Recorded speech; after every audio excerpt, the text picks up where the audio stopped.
परंतु परमेश्वर यहोवा की ये वाणी है। आपकी स्क्रीन पर वो आ चुकी आयत, पहला शमूएल 2 उसकी 30 आयत। इसलिए इज़राइल का परमेश्वर यहोवा की ये वाणी है, मैंने कहा तो था कि तेरा घराना और तेरा मूल पुरुष का घराना तेरे सामने सदैव चला करेगा, परंतु अब यहोवा की वाणी ये है, ये बात मुझसे दूर हो, क्योंकि जो मेरा आदर करे मैं उनका आदर करूंगा, और जो मुझे तुच्छ जाने वो छोटे समझे जाएंगे। अपने पड़ोसी को बोलो, खुदावंद का आदर कर, गुप्त में नहीं, लोगों के सामने। फिर से बोलो अपने पड़ोसी को।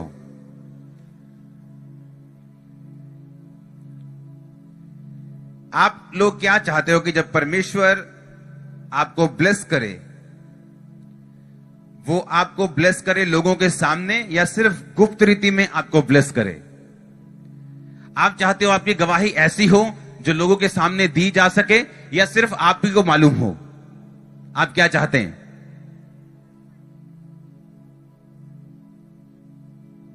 क्या चाहते हैं आप? कि आपकी गवाही गुप्त रूप में ना हो, ओपन हो, हां या ना? यानी वो ऐसी हो कि आप उसे दे सकें।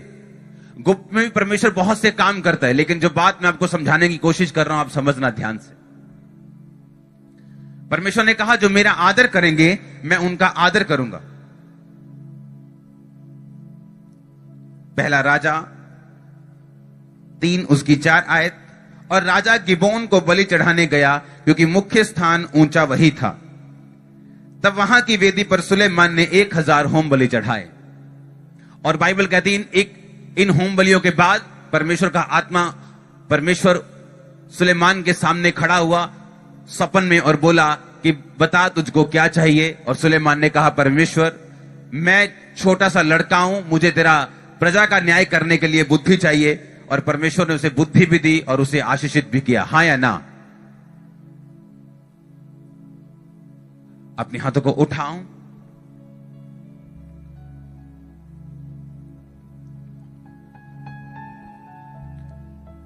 हिलाओ अपने हाथों को, बोलो आज का वचन मैं सुनूं और फल लेके आऊं।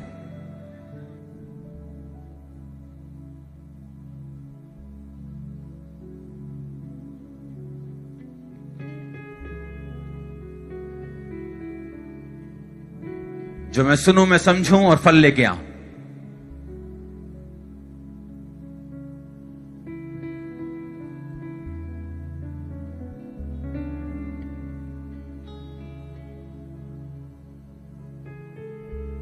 आमीन। बाइबल कहती है जब सुलेमान ने परमेश्वर के सामने बलि को चढ़ाया तो क्या गुप्त रूप में था कि लोगों के सामने था? अगर आप बाइबल ध्यान से पढ़े तो दाऊद की पत्नी उससे नाराज हुई और कहती, तू क्या कंजरियों के जैसे, ऐसे लिखा है, तू क्या ऐसे जो नचने वाली होती उनके जैसे तू नाच रहा था? जब तू नाच रहा था तो तेरी जो है ना ऊपर का कपड़ा, ये तेरा ऐसे हो रहा था और तेरी टांग दिख रही थी, तेरा तन दिख रहा था और तू तुच्छ सा लग रहा था। तू प्रजा के सामने से राजा लग ही नहीं रहा था, तू आम सा लग रहा था जब तू नाच रहा था। और दाऊद ने कहा, जिस परमेश्वर ने तेरे पिता का यानी शाऊल का घराना मुझे दिया, उस परमेश्वर के सामने मैं और भी नीचा हूंगा और मैं पब्लिकली उसके नाम की महिमा करूंगा, क्योंकि पब्लिकली उसने मुझे ऊंचा किया। पूरा साल हम परमेश्वर के सामने मांगते हैं और वो हमें ऊंचा करता है। और दिसंबर का महीना वो होता है जब हमको परमेश्वर की महिमा करनी होती और हमें शोभा यात्राओं में जाना होता है, हमें क्रिसमस पे जाना होता है, हमें पम्फलेट बांटने जाना होता है, हमें सुसमाचार देने जाना होता है। क्योंकि बाइबल कहती तू परमेश्वर का आदर करेगा तो परमेश्वर तेरा आदर करेगा। परमेश्वर ने कहा, यदि तुम मुझ में बने रहो, मेरी बातें तुम में बनी रहें, तो जो चाहो मांगो तुम्हारे लिए हो जाएगा। उसने कहा, तुमने मुझे नहीं चुना, मैंने तुम्हें चुना और ठहराया कि तू बहुत सा फल लेके आए। अगर यीशु मसीह के मुंह से यह निकला है कि तू बहुत सा फल लेके आए, तो आपको यह मालूम होना चाहिए वो बहुत कितना होगा। आमीन। वो ज्यादा होगा कि नहीं होगा? कितना होगा? उसने कहा, तू बहुत सा फल लेके आए, मेरी इच्छा ये है। और बाइबल कहती है जब दाऊद ने पब्लिकली परमेश्वर के नाम को महिमा दी, पब्लिकली लोगों के सामने उसने परमेश्वर के नाम को आदर दिया, तो दाऊद एक ऐसा राजा था जो अपने बुढ़ापे तक कभी भी हारा नहीं, जो अपने बुढ़ापे तक मार कर गद्दी से उठाया नहीं गया, मार कर उसको कोई भी उसकी गद्दी पर नहीं बैठ सका। रिटायर होके अपने हाथों से अपनी गद्दी को अपने पुत्र को सुलेमान को देके, बाइबल कहती वृद्ध अवस्था में बूढ़ा होकर, इतना बूढ़ा होकर कि उसको कपड़े उड़ाए जाते थे, गर्म नहीं होती थी उसकी बॉडी, और फिर वो परमेश्वर के पास गया। हालेलुया। ये कैसे पॉसिबल है? क्योंकि दाऊद एक बात परमेश्वर की जानता था। शाऊल और दाऊद में यही फर्क था। बाइबल कहती है शाऊल को जब परमेश्वर ने कहा कि जाओ और सामने के देश में जाके सारा कुछ खत्म कर देना, शमूएल ने कहा जाओ और सब कुछ खत्म कर देना, कुछ भी रख नहीं छोड़ना। और बाइबल कहती जब शाऊल गया तो उस राजा को मार दिया, पर वहां के भेड़ बकरियां गाय बैल सब रख लिए, भैंसे रख ली। और जब शमूएल नबी आया और उसने कहा ये क्या मैं क्या वहां ये क्या हो रहा है, ये मैंने बोला था कि सब खत्म कर देना, ये गांव का रंभाना, ये भैंसों का रंभाना, ये बकरियों का मिमियाना, ये मैं क्या सुन रहा हूं। उसने कहा नहीं नहीं, ये तेरे ही परमेश्वर के लिए हमने बलि करने के लिए रखे हैं, तो ये तेरे ही परमेश्वर के काम आने। उसने कहा क्या परमेश्वर ये चाहता है कि तुम बलियां चढ़ाओ, या ये चाहता है कि तुम उसकी बात को सुनो और उसके नाम को आदर दो? तुमने परमेश्वर के नाम को अब आदर नहीं दिया और उसकी बात को छोटा समझा। अब परमेश्वर भी राजा होने के लिए तुझे छोटा समझता है और तेरा राज्य छीनकर तुझसे एक अच्छे को परमेश्वर देता है। जब लोग कई बार परमेश्वर में नए नए होते हैं, वो सब जगहों में शामिल होते हैं, वो शोभा यात्रा में भी शामिल हो जाएंगे, वो क्रूसेड में भी शामिल होते हैं, वो सब जगह शामिल हो जाते हैं। लेकिन जैसे जैसे टाइम बीतता जाता है, जैसे जैसे वो आत्मिक जिंदगी में बूढ़े होते जाते हैं, 10 साल के हो गए, 5 साल के हो गए, 6 साल के हो गए, उन लगता है नहीं नहीं ये काम जरूरी नहीं, नहीं नहीं वो भी काम जरूरी नहीं, बस संडे परमेश्वर के घर में जाओ। वो प्रोफेशनल क्रिश्चियन बन जाते हैं और उनमें वो पहले वाली बात कभी नहीं रहती। जैसे शाऊल ने वो पहले वाली बात जो परमेश्वर की मानता था, एग्जैक्ट वर्ड पूरे करता था, वैसे उसने फिर कभी नहीं किया। और दाऊद में ये बात थी कि जैसा उसका प्रेम पहले दिन था वैसा उसका प्रेम आखिरी दिन था, इसीलिए वो कभी नहीं मरा। शैतान उस पर कभी कब्जा नहीं करने पाया, कभी शर्मिंदा नहीं हुआ। सिर्फ जब उसने पाप किया तब हुआ। पूरी दुनिया में पूरे उसके लाइफ तक कोई भी उसको नीचा नहीं कर पाया, कोई उसके सामने ठहर नहीं सका, क्योंकि वो परमेश्वर को आदर देने वाला था। हालेलुया। मेरे को ये मूवमेंट नहीं चाहिए कैमरामैन की। भाग जाओ यहां से, स्टिल भाग जाओ, स्टिल भाग जाओ, भागो भागो भागो, कोई मूवमेंट नहीं चाहिए। कितने मेरी बात को समझ रहे हैं? क्योंकि पहले वाला आदर शाऊल ने छोड़ दिया तो परमेश्वर ने पहले वाली ब्लेसिंग भी छोड़ दी। आपने अपने घर को बनाया, बहुत सुंदर बनाया, और आप हर साल उस पर 1 लाख 2 लाख 3 लाख मेंटेनेंस का खर्चा करते थे उस घर को ब्यूटीफुल रखने के लिए। उसके बाद आप लालची हो गए, आप आलसी हो गए, आपने अपने घर को मेंटेन करना छोड़ दिया। अब वो पहले जैसा सुंदर लगेगा कि नहीं लगेगा? नहीं लगेगा। उसका फर्नीचर बास मारेगा, उसका पेंट खराब हो चुका होगा, उसके अंदर बहुत सारी चीजें खराब हो चुकी होंगी, पाइपें खराब हो चुकी होंगी, क्योंकि आपने उसे मेंटेन नहीं किया। वैसा ही आत्मिक घर है। अगर आपको परमेश्वर से ब्लेसिंग्स लेनी है, परमेश्वर ने कहा तूने अपना पहला सा प्रेम क्यों छोड़ दिया? हमें ना तो प्रोफेशनल क्रिश्चियन बनना है, ना तो प्रोफेशनल पास्टर्स बनना है, ना ही प्रोफेशनल नबी बनना है कि लोगों के एंटरटेनमेंट के लिए हम कुछ करें, या भीड़ के लिए कुछ करें, या आप लोग सिर्फ चंगाई के लिए कुछ करें। परमेश्वर ने कहा तू मेरा आदर करेगा, मैं तेरा आदर करूंगा। तू मुझे ऊंचा करेगा, मैं तुझे ऊंचा करूंगा। हालेलुया। जो कुछ तू बोएगा वो कुछ तू काटेगा।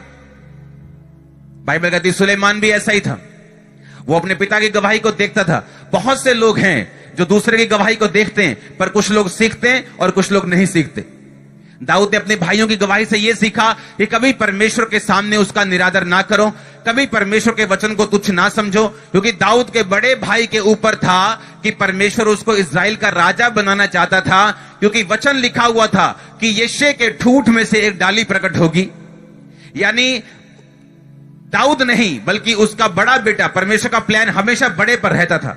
यिशै के परिवार के बड़े बेटे के ऊपर परमेश्वर की योजना थी कि मैं इसे इस्राएल का राजा बनाऊंगा। लेकिन बाइबल कहती जब शमूएल मसा करने के लिए गया तो परमेश्वर कहता गया मैं इसको तुच्छ जानता हूं, मैं इसको तुच्छ जानता हूं, दूसरा तुच्छ जानता हूं, फिर तीसरा आया तुच्छ जानता हूं, सभी तुच्छ समझे गए। और जब दाऊद को बुलाया गया जो रिजेक्टेड था, क्योंकि जो धर्मी होता है वो रिजेक्टेड सा लगता है कई बार।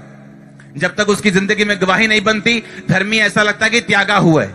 जब तक उसकी जिंदगी में परमेश्वर कोई बड़ा काम नहीं करता, धर्मी अपने रिश्तेदारों के द्वारा त्याग दिया जाता है, क्योंकि रिश्तेदार सब एक जैसे होते हैं।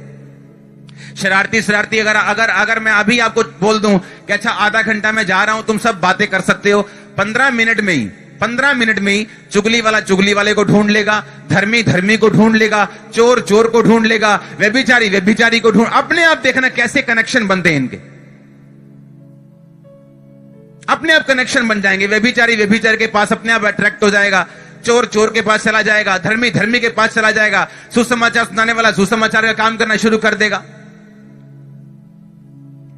जब दाऊद ने अपने भाइयों को देख लिया कि ये फेल हो गए, कारण ये था कि उन्होंने परमेश्वर के वचन को ऑनर नहीं दिया, आदर नहीं दिया। और सुलेमान ने ये देखा कि मैं अपने तायों को देखना चाहता हूं, अपने रिश्तेदारों को देखूं कि मैं अपने बाप की गवाही को फॉलो करूं। और उसने अपने बाप की गवाही को फॉलो किया। जिस तरह दाऊद ने परमेश्वर का आदर किया, सुलेमान ने भी परमेश्वर का आदर किया। और जब जब आदर नहीं किया उसे नुकसान हुआ, और जब जब आदर किया वो भी अपने बुढ़ापे की अवस्था तक परमेश्वर में बना रहा। हालेलुया। अपने पड़ोसी को बोलो परमेश्वर का आदर कर। आमीन। फिर से बोलो अपने पड़ोसी को परमेश्वर का आदर कर, वो तेरा आदर करेगा। हालेलुया। अब आपने टेस्टिमनीज को सुना, गवाहियों को सुना। कोई है जो गवाहियों को फॉलो कर रहा है, लेकिन कोई है ऐसा भी जो इधर से सुन रहा है और इधर से निकाल रहा है। और नुकसान किसका? आज से 17 साल पहले मैं आपको बता दूं, जब मैं चर्च में जाता था तो मुझसे ताली भी मैं नीचे मुंह करके मारता था। मुझे इतनी शर्म आती थी ताली मारने में, और पब्लिक की तरफ नहीं, इधर को मुंह करके मैं बैठता था और वर्शिप करता था पूरे आत्मा के साथ, लेकिन मुझे शर्म आती थी लोगों के बीच में। और एक दिन मुझे मैसेज मिला कि एक बंदगी है इधर फिरोजपुर की तरफ, और हमें बंदगी में जाना है सबको। मैंने कहा ठीक है, हम चलते हैं। मॉर्निंग का टाइम था, मैं बंदगी में वहां पहुंचा। उन्होंने कहा अच्छा हम सब अब भाई अंकुर के साथ मिलके गीत गाएंगे। तो मेरी हालत वहां इतनी खराब हो गई, मैंने कहा परमेश्वर ये क्या हुआ आज। लेकिन मुझे मालूम था कि अब मुझे पीछे नहीं हटना, मुझे परमेश्वर को ऑनर, इज्जत देनी है, खुदाबंद को। और नीचे बैठ के ऐसे हम गाते थे, तो मैं नीचे वहां बैठ गया स्टेज पर। और मुझे आज भी याद है मैंने गीत गाया, कंडियां दे ताज वाले। मेरे को आता नहीं है गीत, एक पैरा आता है, कंडियां दे ताज वाले साडे नाल प्यार पा लिया। बस इतना ही आता था, मेरे को पूरा आता था। और मैंने पूरा सॉन्ग गाया आत्मा से भर के, ढोलकी वाला पूरा खींच के, ढोल वाला पूरा खींच के। और आप इमेजिन करो, जब वो सॉन्ग मैंने गाया, जब मैंने काम कर दिया, जब मैं शर्माया नहीं, मैंने पूरा जैसे तैसे गा दिया और जबरदस्त कर दिया। जैसे मैं बंदगी से उठा, मुझे मालूम था मैं सेम नहीं। तब मुझे नहीं मालूम था कि ये लाखों करोड़ों लोगों का एक बीज है जो आज मैंने की है। तब मुझे मालूम नहीं था। लेकिन मैं आपको बताता हूं कि छोटे से शुरुआत होती, छोटी जगहों के ऊपर, अपने छोटे लेवल से आप परमेश्वर को आदर देते हैं। आपको लगता है कि आओ यहां पर छोटे से छोटा बंदा भी हो सकता है, बड़े से बड़ा भी हो सकता है। लेकिन क्या आप में हिम्मत है, चाहे आप बड़े से बड़े हैं, कि खुदा के नाम को महिमा देना? चाहे सरकारें हों, चाहे लोग हों, चाहे बड़े लोग हों, चाहे कोई भी हो, क्या उनके सामने आप अंगीकार कर सकते हैं कि यीशु मसीह परमेश्वर है?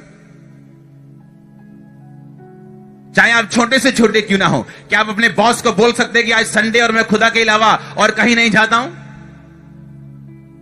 क्योंकि आप शर्मा गए, आप पीछे हट गए, और इसीलिए परमेश्वर भी शर्माता है और वो भी झिझकता है। जैसे आप उसको अपना बनाने से झिझकते हैं, तो परमेश्वर भी झिझकता है, उसको भी शर्म आती है आपको अपना कहने से। मुझे याद है जब जब परमेश्वर ने मुझे कुछ करने का फिर मौका दिया, मैंने कभी भी अपना मुंह पीछे नहीं किया। चाहे जैसे भी फील हुआ, जैसे कुछ भी हुआ, लेकिन मैं गया हूं। और मुझे एक बात मालूम है, उसके बाद कभी भी मैं सेम नहीं रहा हूं। जब भी मैंने परमेश्वर को आदर दिया, उसको ऑनर दिया, कभी भी सेम नहीं रहा हूं। सेम डे से उसने रास्तों को खोला है, उसने नए काम किए, उसने सामर्थ्य दिए, आत्मा से भरा है। बहुत चीजें होती हैं जब आप अपने दिल को परमेश्वर के सामने खोल देते हैं। हालेलुया।